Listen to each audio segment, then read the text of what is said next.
ربنا ظلمنا أنفسنا وإن لم تغفر لنا وترحمنا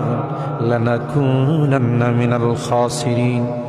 ربنا فاغفر لنا ذنوبنا وكفر عنا سيئاتنا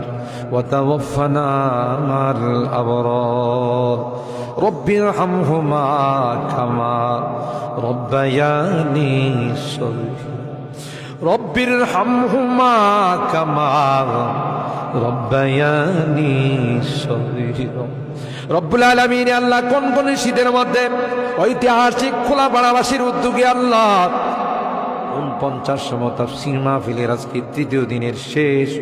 রজনীতে আল্লাহ গভীর রজনীতে মালিক রে আমরা কিছু সংখ্যক গুনাহগার বান্দা আল্লাহ তোমার আদালতের কাঠগড়ায় আসামির মতো দাঁড়াই ভিক্ষুকের মতো দুইখানা হাত বাড়াইছি এ মালিক